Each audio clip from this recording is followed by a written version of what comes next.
नाज़रीन, क्या आपको मालूम है मीर बलाज टीपू के कत्ल के बाद शुरू होने वाला सिलसिला, जिसमें जवेद भट्ट का कत्ल हुआ, टीफी भट्ट का मुबैना पुलिस मुकाबला हुआ और उसके बाद गोगी भट्ट गायब हो गए और जो मीर मसब और मीर फातेह को सीसीडी ने जवेद भट्ट मरहूम के कत्ल में कसूरवार ठहराया। उनकी जो है मीर फतेह की बेल एप्लीकेशन पे सेशन कोर्ट में पेशी हुई, तो वहाँ पे पुलिस की बड़ी तादाद मौजूद थी।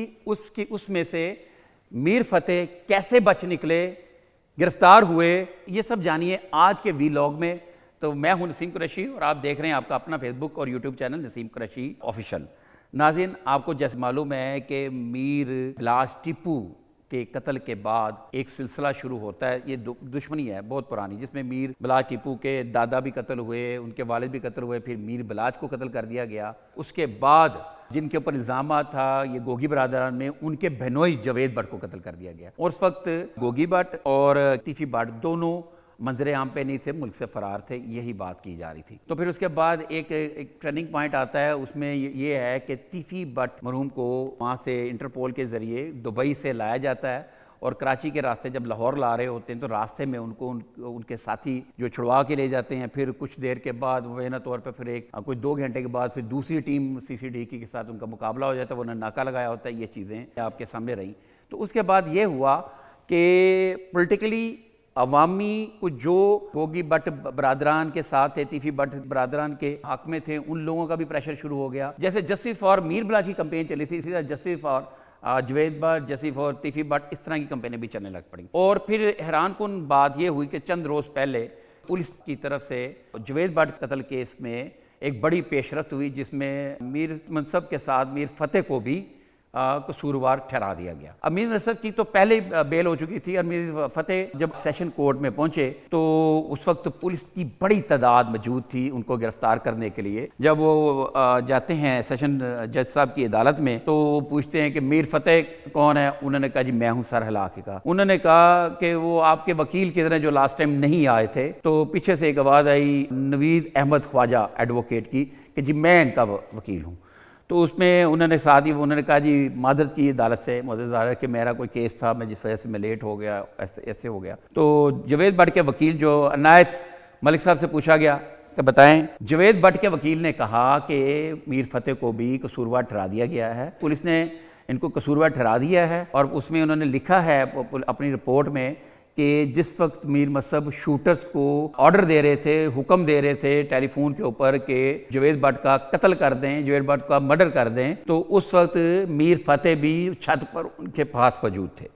जिस पर जो है वकील सफाई जो है डिफेंस के वकील मीर फतेह के वकील नवीद अहमद ख्वाजा, उनका ये कहना था उनको पुलिस को कैसे पता कि मीर फतेह भी मीर मसब के साथ मौजूद थे और उनको क्या पता कि वहाँ से एग्जैक्ट क्या बात की जा रही थी। तो उन्होंने ये कहा कि जनाब वहाँ पे ये मौजूद थे। फिर वो एक आरब भट्टी नामी शख्स को ढूंढा जा रहा है। फिर आरब भट्टी ने आगे नाजिशा वगैरह शूटर्स को हुक्म दिया।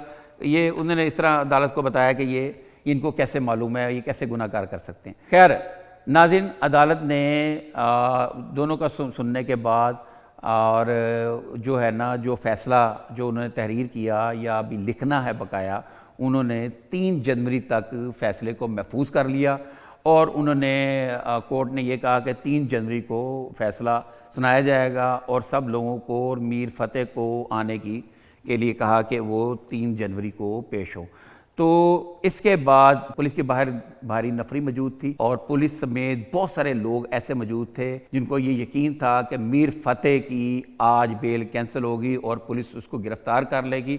और नाज़रीन बताने वाले ये बताते हैं जो मौके पर मौजूद लोग हैं कि अदालत के अंदर जाने के रास्तों पे, अदालत के दूसरे रास्तों पे पुलिस की नफरी मौजूद थी, बाहर मेन गेट पे और जो कोर्ट के बाहर, कोर्ट के अंदर, कोर्ट के दाहिने दरवाजे पे, हर जगह पे पुलिस की भारी नफरी मौजूद थी। यानी कि कोई शख्स वहाँ से अगर चाहे भी तो नहीं जा सकता था। तो ये चूँकि अदालत ने केस को और फैसले को 3 जनवरी तक महफूज कर लिया है, 3 जनवरी को फैसला सुनाएगा। तो इस पर लोगों ने मुख्तलिफ बात की। तो ये जाहिर है अदालत पुलिस रिकॉर्ड पर देखती है, गौर करती है। लेकिन अगर वकील सफाई या उसमें डिफेंस में कोई ऐसे शवाहद दे दिए जाएं जिसके ऊपर अदालत को थोड़ा सा और सोचना पड़ता है, तो अक्सर ये ऐसे केसों में ये होता है, अदालत जो अगली डेट के ऊपर फैसला सुनाती है, उसमें कई दफ़ा ऐसे भी होता है अगली डेट पे बेल कैंसिल भी हो जाती होती है, और कभी कभार ऐसा भी होता है कि अदालत समझे कि ये जनाब उसके साथ ज़्यादती होगी, अगर वो गिरफ़्तार होगा तो वो बेल कंफर्म भी हो जाती। लेकिन ये चीज़ें जो है ये सारी अदालत के ऊपर फैसला है, अदालत फैसला देगा, इस पर हम तबसरा कोई नहीं कर सकते कि अदालत फैसला क्या देगी।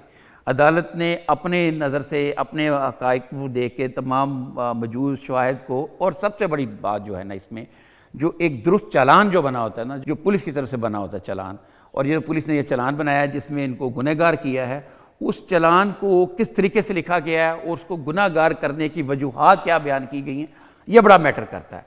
अक्सर आपने नाज़रीन देखा होगा कि अक्सर जो मुल्ज़मान होते हैं उनके ऊपर जब कोई मुद्दई के साथ किसी से ज़्यादती की जाती है आम कोर्टों में, अदालतों में, तो होता क्या है कि जब FIR दर्ज हो जाती है, FIR दर्ज होने के बाद जो मुद्दई है वो यूं बन जाता है जैसे कि वो मुल्ज़म है और दूसरी पार्टी जो है वो मुद्दई है।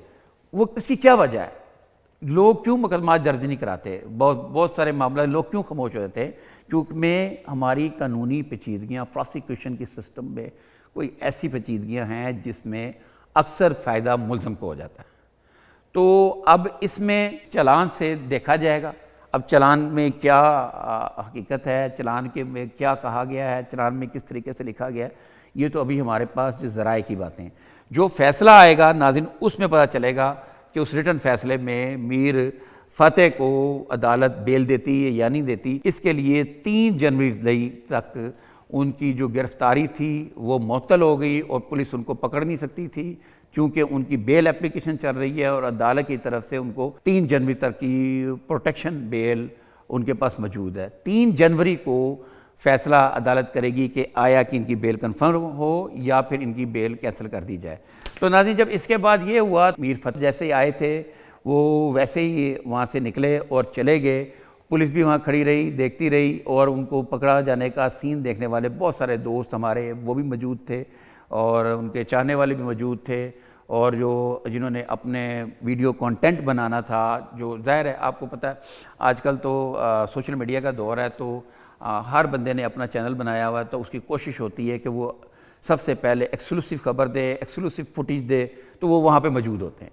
तो वो लोग भी वहाँ मौजूद थे और उनके वीलॉग, उनके क्या कहते हैं, आने शुरू हुए हैं और काफ़ी तेज़ी से आ रहे हैं इस हवाले से।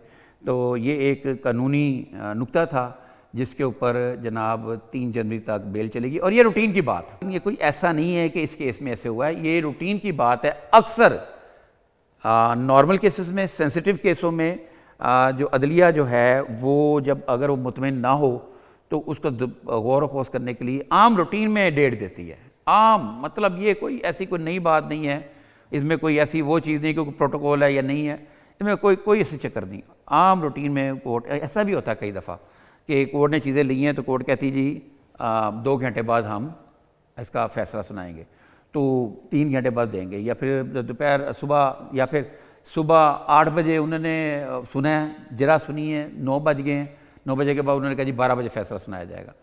तो उसमें कई दफ़ा ऐसा भी होता है कि जब फ़ैसला आता है तो बेल कैंसिल होती है, तो जो अक्लमंद सियाने होते हैं जो वो दाएँ बाएँ हो जाते हैं, क्योंकि फ़ैसला सुनाया जाना होता है, आवाज़ें पड़ती सारी, फ़ैसला सुना दिया जाता है, तो वो निकल भी जाते हैं, खिसक भी जाते हैं। तो ये कोई रूटीन की बात है, मतलब ये ऐसी कोई बात नहीं है। ये यहाँ पे सेशन में भी ऐसे होता है, हाई कोर्ट में भी ऐसे ही होता है कि फ़ैसला महफूज कर लिया जाता है, और अक्सर आपने देखें वो 2 दिन बाद, 3 दिन बाद या सेम डे ठहर के सुनाया जाता है, और मौके पर भी सुना दिया जाता है। अगर अदालत को सामने सारी चीज़ें आ जाए, वे रिजेक्टेड हो जाती है, नॉर्मल बातें। तो ये कोई ऐसी सनसनी वाली बात नहीं है, कोई ख़बर वाली बात नहीं है।